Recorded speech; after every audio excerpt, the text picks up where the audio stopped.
Welcome, everybody. Oh, it's so wonderful to be here with all of you. Please be seated if you're comfortable doing that. I would just like to call this meeting to order.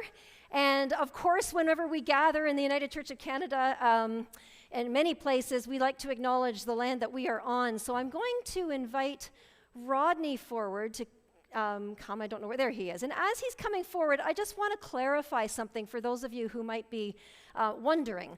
Is that we tend to invite somebody to welcome us to this land before we actually constitute our meeting. It's a symbolic gesture acknowledging that we are guests on this land, and we need to be welcomed before we can begin our constituted meeting. And so if any of you are wondering why this piece happens before we actually read the words of Constitution, it is a symbol of humility, I think. So anyway, Rodney, thank you. Please come forward. Good morning, everyone. Good morning. It's good to let you know that Indigenous people have cared for these lands and waters from the beginning and continue to do so today. Yesterday, about 20 people from our regional council were hosted by the Walking the Path of Peace Together project. It's a building lot that Faith United Church had, and the Indigenous community has been walking that path together for I'm not sure how many years, maybe 5 years it's been.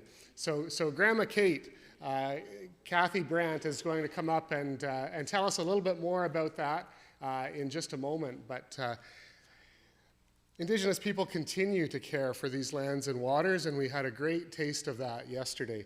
So I'm talking to the minister here. They use a land acknowledgement that is used at Loyalist Township, and we recognize that these are the ancestral lands of the Haudenosaunee people, and Grandma Kate is from Tyanaga Mohawk territory, not far from here, of the Mississauga or the Ojibwe, the Michi-Saugig peoples, and the Omami-Winini peoples, which I still need to learn about, those ancestors who've walked these lands and waters. The lands are recognized as part of the Two-Row Wampum Treaty. Maybe you're familiar with that treaty belt of the 2 rows of purple shells and the indigenous vessel and the non-indigenous vessel. Initially, the Dutch and the Mohawk traveling that river together, but not interfering with the path of one another.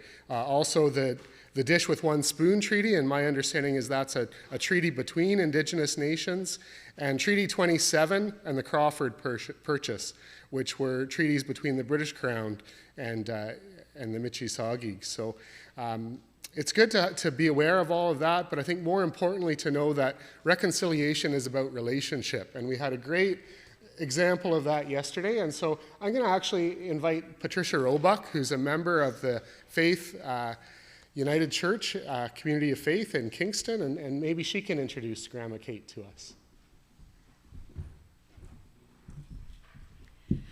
With this Walking the Path of Peace Together, I have been so fortunate to learn so much, to meet so many wonderful people, and Grandmother Kate is one of them. She's a highly respected member of the whole community, and it is just, every time I hear her speak, I learn something from her.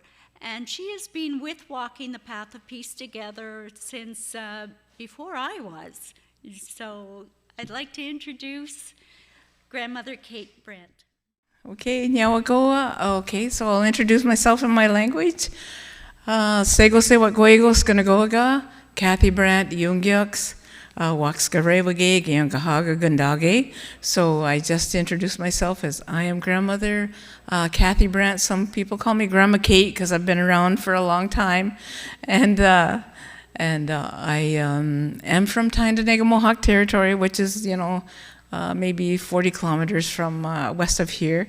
And we have a longhouse in our community now, and in that longhouse, that's where we have our traditional ceremonies, cultural ceremonies. And so we sit in clans there. We have 3 clans in the community. the wolf, the bear, and the turtle, and I am a part of the Bear Clan, and so my elders tell me that the Bear Clan are the clan that carries the medicines, and so I always like to tell people that I definitely carry the medicine of love wherever I go, so I just try to spread that love. So Nyawagoa, thank you for inviting me. And Would you like to tell them a little bit about walking the path of peace together, or anything else? I'll just begin. Okay. Yeah, I'll begin. So the first time I heard about the Walking the Path of Peace was before a July the 1st celebration of the Canada Day, and I happened to be speaking at City Hall to let people know that that we are all here working together now, you know, that we're still here in Kingston at the time, that we're still here, and that, you know, the sooner that we create those relationships to so we can both move forward in a good way, the better off we all are. And so after this speech and everyone was leaving the City Hall steps, everybody said, "We're going out to the land."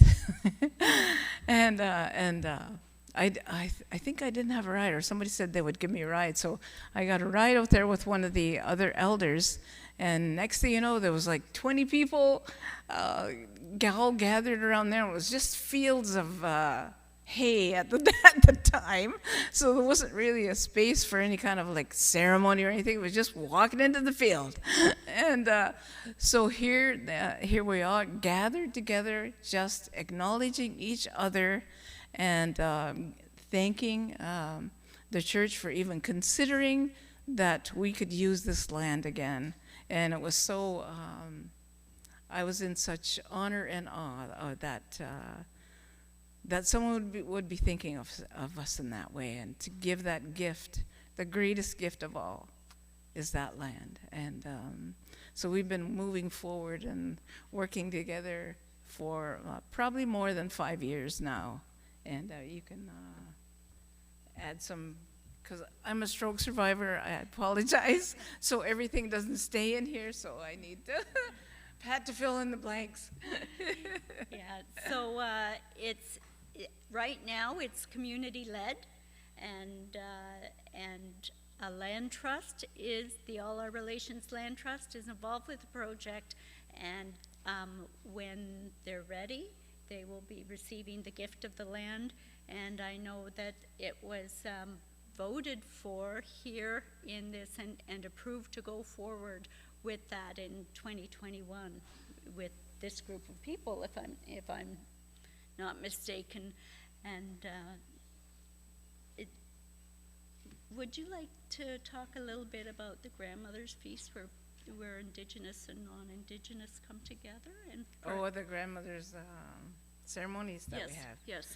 Okay, so I belong to in Kingston, we call it the Getaroquai Grandmother's Council, and so we have 4 ceremonial gatherings per year, and so they consist of the first one, which happens in January-ish. It's not a special day that's chosen, because we are guided by the stars, and so when the Big Dipper is in the emptying mode, that's when we plan that first ceremony, which is called midwinter. It's called midwinter, so it happens in between January and February. And so that's where we stir the ashes of last year's fire, you know, and we give all those prayers in hopes that everything will show up for us just as it always has done, you know, that the next harvest season will happen just as it always has done. And so we give those thanks and we give those prayers at that time, that everything will happen just as it always has for generations and for our ancestors. And so the next ceremony is the Sweetwater or Maple ceremony. And when we have these ceremonies at Kingston Community Health Centers, it's a huge place that is wheelchair accessible, and everyone is invited to come. It's where we can share our culture, and so if you're Indigenous, you can come and learn about Indigenous cultures, some Indigenous cultures that are there. If you're non-Indigenous, you can come and learn about us and help, hopefully help you to understand us even in a better way, and enjoy the food. And so it's just a wonderful camaraderie and togetherness that we get from these ceremonies. And so we've been having these ceremonies for about 8 years now, and except we had, I think it's only the last year since we've come back from the pandemic. So it's been very wonderful that we could get together finally after that 3-year break that we had Niawagoa. Keep an eye on.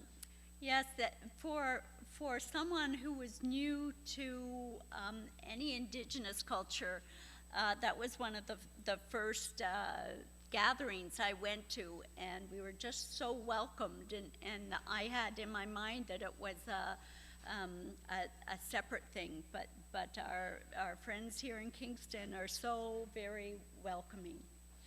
So, and anything else that you would like to share with folks? Okay, so as a part of the Haudenosaunee people, we live by the great law of peace. And so when I learned that about my people, and I learned that at a late age, I'm 71 now. I was like 50 before I learned that I belonged to these beautiful people. And so we had a great messenger come. And Tyendinaga, I say, is a special place because that's the birthplace of the peacemaker, and that he was a great messenger who came to us and taught us how to live in this way of the great peace, the great peace. And so when I talk about that ceremonial longhouse, well, before the colonial disruption, we lived as families in these longhouses, and we had 10 to 20 families in one longhouse. So when I talk about the Great Peace, that's why it's a law. It was serious. It was serious. And so when I was looking at how did they carry this great peace with so many people under one roof, and so my experience in life has taught me that. So I had an elder tell me once that everybody is doing the best they can. He said, remember this, everybody's doing the best they can with the trauma that they carry. And so when you say that, when you think that, when you see somebody who's standing in front of you who's not acting in a way that is acceptable maybe to you, and that so judgment might pop up, negative feelings might pop up. But when you think of this, he's doing the best he can with the trauma that he carries. And that's where that peace comes from for you, because you've got that empathy. You've got that empathy. And so just that phrase alone helped me to understand this is how I protect my own personal peace. Because I cannot bring my best self to any situation if I'm carrying shame, guilt, judgment, all those negative things. I cannot. So I must always protect my own personal peace so that I can bring my best self wherever I go and be helpful for everyone. And so that is one of the teachings behind that great law of peace that we live by at Tyendinaga. So I just wanted to share that teaching with you. Niawagoa, thank you so much.